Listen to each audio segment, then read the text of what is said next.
Buenos días, licenciados y compañeros. Nosotros somos el grupo B1. En esta ocasión les vamos a hablar acerca de la NIA 250, NIA 505 y NIA 510. Este grupo está conformado por su servidor, Nixon Antonio Linares Morales, Kervin Octulio Polanco Najarro y Juan Jerónimo Hernández. Sin más preámbulos, voy a comenzar a hablarles acerca de la norma internacional de auditoría 250. La cual habla de las consideraciones de las disposiciones legales y reglamentarias en la auditoría de estados financieros. El alcance de esta norma trata de la responsabilidad que tiene el auditor al considerar las disposiciones legales y reglamentarias en una auditoría de estados financieros. Efectos de las disposiciones legales y reglamentarias. El efecto de las disposiciones legales y reglamentarias sobre los estados financieros varía considerablemente. Esto, de acuerdo a la naturaleza de las operaciones de la entidad, tiene diferentes marcos legales, ¿verdad? Los cuales ésta debe cumplir. De esta forma, también les voy a hablar de la responsabilidad del cumplimiento de las disposiciones legales y reglamentarias. En este caso, el auditor, la responsabilidad que tiene es de velar o verificar que la entidad a la cual se está auditando esté cumpliendo, ¿verdad?, con estas disposiciones legales y reglamentarias.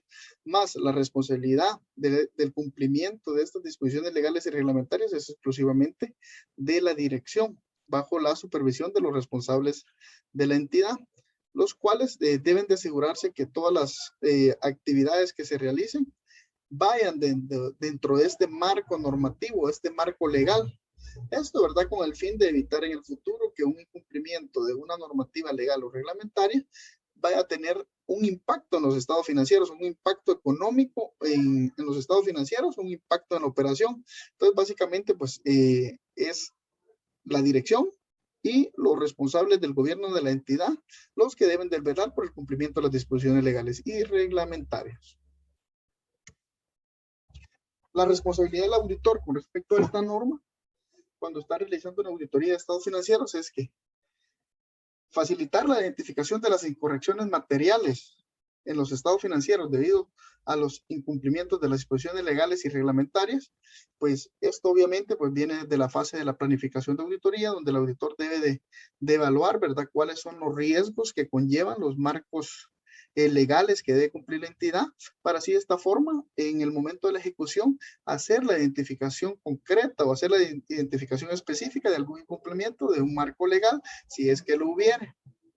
Así como también es responsabilidad del auditor la obtención de una seguridad razonable de que los estados financieros en su conjunto estén libres de incorrección material debido a fraude o error, siempre derivado, ¿verdad?, del incumplimiento de un marco legal o reglamentario. Los objetivos. Los objetivos del auditor con respecto a esta norma es la obtención de evidencia de auditoría suficiente y adecuada del cumplimiento de las disposiciones legales y reglamentarias, así como también la aplicación de los procedimientos específicos que ayuden a identificar en el caso de que haya un incumplimiento de una disposición legal o reglamentaria, que esta aplicación de los procedimientos sea adecuada. Definición. Esta norma, ¿verdad?, habla específicamente de una definición que habla de incumplimiento. Cuando hablamos de incumplimiento, pues es la desviación, ¿verdad?, al cumplimiento de una ley, de un marco legal o un marco reglamentario, el cual esté sujeto a la entidad. Requerimientos de la norma. Debemos de evaluar, ¿verdad?, el marco normativo aplicable a la entidad y al sector en que opera, para tener una idea principal, ¿verdad?, de cuál va a ser el marco legal y marco reglamentario, el cual estemos evaluando para que se nos facilite identificar un posible incumplimiento, así como también el modo en que la entidad cumple con dicho marco. Procedimientos de auditoría, cuando se identifica cuando se identifican o existen indicios de un incumplimiento. En primer lugar, debemos de tener el conocimiento de la naturaleza del acto o las circunstancias en que se ha producido, así como también debemos de tener información adicional para evaluar el posible efecto en los estados financieros. Comunicación de los incumplimientos identificados o de la existencia de indicios de un posible incumplimiento. Salvo que los responsables del gobierno de la entidad formen parte de la dirección, el auditor está obligado a comunicarlos a los responsables del gobierno de la entidad el incumplimiento de un marco legal o el posible incumplimiento. Información sobre un incumplimiento a las autoridades reguladoras y de supervisión. Acá es un punto muy importante, ¿verdad? Ya que así como también tenemos la obligación como auditores de informarle a la dirección y a los responsables del gobierno de la dirección acerca de un incumplimiento, de un posible incumplimiento, también hay marcos legales, ¿verdad? Que nos obligan a nosotros como auditores informarles a partes ajenas o partes terceras acerca de un incumplimiento. Como por ejemplo, aquí en Guatemala, la ley contra el lavado de dinero y otros activos nos tiene a nosotros como auditores, como personas obligadas. Esto quiere decir de que al momento de que eh, haya indicios en una entidad sobre el posible cometimiento del delito de lavado de dinero u otros activos, somos responsables como auditores de informar a la Intendencia de Verificación Especial para que haga una evaluación más exhaustiva. Y pues acá es donde debemos de tener también en cuenta, ¿verdad? Nuestra responsabilidad, ya que esta ley nos obliga, ¿verdad? A informar también. Documentación. Todas las actuaciones y todos los procedimientos para lograr identificar las incorrecciones materiales debido al incumplimiento de una disposición legal o reglamentaria, el auditor la debe de documentar adecuadamente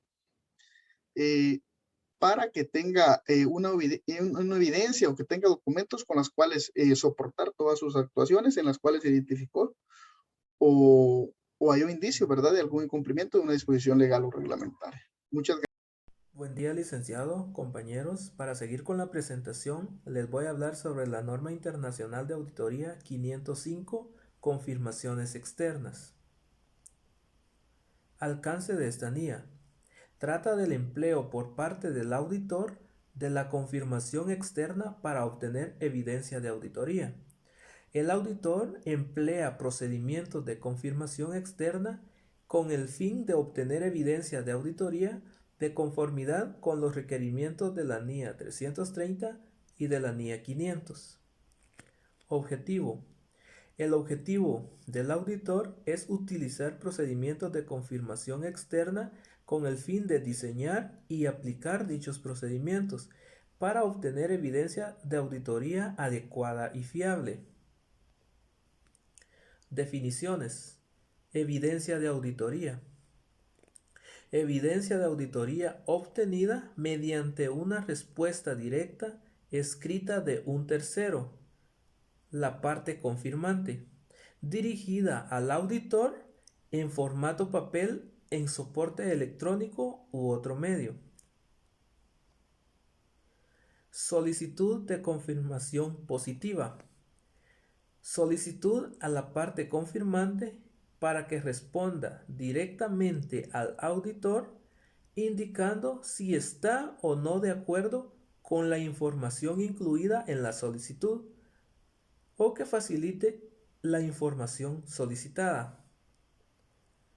Solicitud de confirmación negativa. Solicitud a la parte confirmante para que responda directamente al auditor únicamente en caso de no estar de acuerdo con la información incluida en la solicitud. Sin contestación.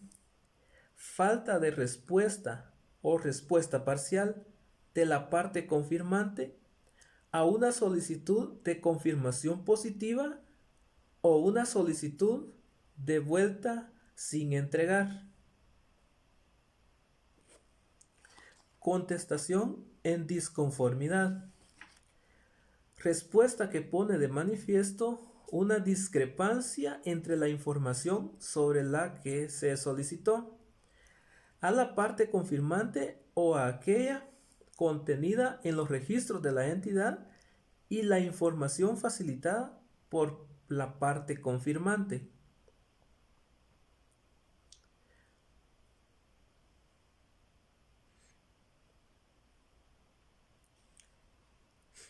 Requerimientos. El auditor mantendrá el control de las solicitudes. Primer procedimiento, procedimiento de confirmación externa. Al utilizar procedimientos de confirmación externa, el auditor mantendrá el control de las solicitudes de confirmación, lo que implicará la determinación de la información que ha de confirmarse o solicitarse, la selección de la parte confirmada sea adecuada y el diseño de las solicitudes de confirmación, incluida la comprobación de que las solicitudes están adecuadamente dirigidas y contengan información que permita enviar la respuesta directamente al auditor, y también el envío de las solicitudes a la parte confirmante, incluidas las solicitudes de seguimiento cuando proceda. Requerimiento número 2. Negativa de la dirección a que el auditor envíe una solicitud de confirmación.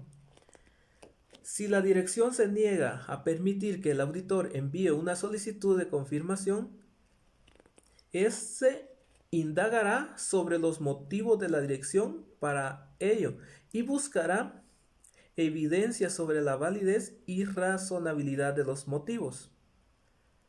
También evaluará las implicaciones de la negativa de la dirección y también aplicará procedimientos de auditoría alternativos. Requerimiento número 3. Resultados de los procedimientos de confirmación externa. Trata la fiabilidad de las respuestas a las solicitudes de confirmación si se identifican factores que originan dudas, o el auditor obtendrá evidencia de auditoría adicional. Si se determina que una solicitud de confirmación no es fiable, evaluará las implicaciones de estas circunstancias. Requerimiento número 4. Confirmaciones negativas. Estas confirmaciones proporcionan evidencia de auditoría menos convincente que las confirmaciones positivas. El auditor no utilizará solicitudes de confirmación negativa a menos que el auditor haya valorado el riesgo de incorrección material como bajo. La población de los elementos sometidos a procedimientos de confirmación negativa comprende un gran número de saldos contables, transacciones o condiciones. Se prevé un porcentaje muy pequeño de contestaciones en disconformidad. El auditor no reconoce circunstancias o condiciones que puedan ser causa de que los destinatarios desatiendan a dichas solicitudes. Requerimiento número 5. Evaluación de la evidencia obtenida. El auditor evaluará si los resultados de los procedimientos de confirmación externa proporcionan evidencia de auditoría relevante y fiable, o si es necesaria otra evidencia de auditoría. Buen día, licenciado, compañeros, gusto saludarles. Continuando con la exposición, somos el grupo B1 de la norma 510, normas internacionales de auditoría, encargos iniciales de auditoría, saldos de apertura. Alcance. Trata de la responsabilidad que tiene el auditor en relación con los saldos de apertura en un encargo inicial de auditoría, además de los importes que figuren en los estados financieros. Los saldos de apertura incluyen cuestiones cuya existencia al inicio del periodo debe ser revelada, tales como contingencias y compromisos. Cuando los estados financieros contienen información financiera comparativa, también son aplicables los requerimientos y orientaciones de la NIA 710 y la NIA 300.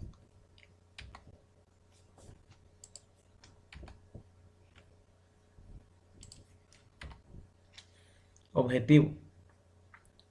Para la realización de un encargo inicial de auditoría, el objetivo del auditor con respecto a los saldos de apertura consiste en obtener evidencia de auditoría suficiente y adecuada.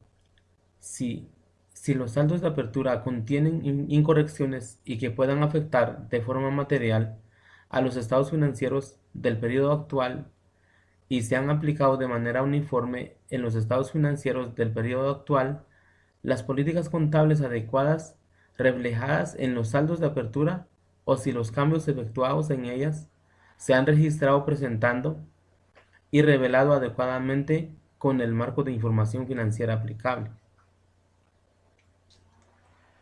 Definiciones. A efectos de las NIAs, los siguientes términos tienen los significados que figuran a continuación. Encargo de auditoría inicial.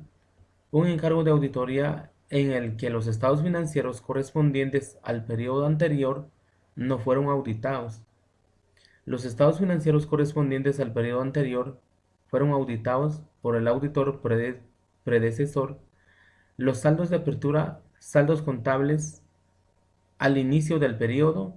Los saldos de apertura se corresponden con los saldos de cierre del periodo anterior. Los saldos de apertura también incluyen aquellas cuestiones que existían al inicio del periodo y que requieran revelación de información. Requerimientos. Procedimientos de auditoría, saldos de apertura, realizados por el auditor.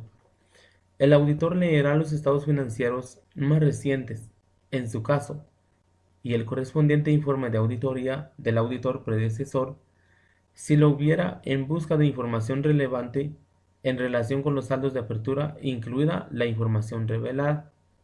El auditor obtendrá evidencia de auditoría suficiente y adecuada sobre si los saldos de apertura contienen incorrecciones que afecten de forma material a los estados financieros del periodo actual, mediante la determinación de si los saldos de cierre del periodo anterior han sido correctamente traspasados al periodo actual. La determinación de si los saldos de apertura reflejen la aplicación de las políticas contables adecuadas. Continuando con la norma 510, congruencia de las políticas contables. El auditor obtendrá evidencia de auditoría suficiente y adecuada sobre si en los estados financieros del periodo actual se han aplicado de manera congruente las políticas contables reflejadas en los saldos de apertura y sobre los cambios efectuados en ellas se han registrado, presentando y revelado información relevante en el informe de auditoría del auditor predecesor. Si los estados financieros del periodo anterior fueron auditados por un auditor predecesor y éste expresó una opinión modificada. Conclusiones e informe de auditoría, saldos de apertura. Si el auditor no puede obtener evidencia adecuada y suficiente con respecto a los saldos de apertura, expresará una opinión con salvedades o denegará la opinión sobre los estados financieros de la auditoría realizada en la entidad. Encargos iniciales de auditoría, saldos de apertura. Congruencia de las políticas contables. Si el auditor concluye que las políticas contables del periodo actual no se aplican congruentemente en relación con los saldos de apertura de conformidad con el marco de información financiera aplicable, un cambio en las políticas contables no se registra, presenta o revela adecuadamente de conformidad con el marco de información financiera aplicable. El auditor expresará una opinión con salvedades o una opinión desfavorable según corresponda. Opinión modificada en el informe emitido por el auditor predecesor. Si el informe de auditoría del auditor predecesor sobre los estados financieros del periodo anterior contenía una opinión modificada que continúa siendo relevante y material con respecto a los estados financieros del periodo actual. Cada historia tiene un final, pero en la vida, cada final es un nuevo comienzo. Muchas gracias.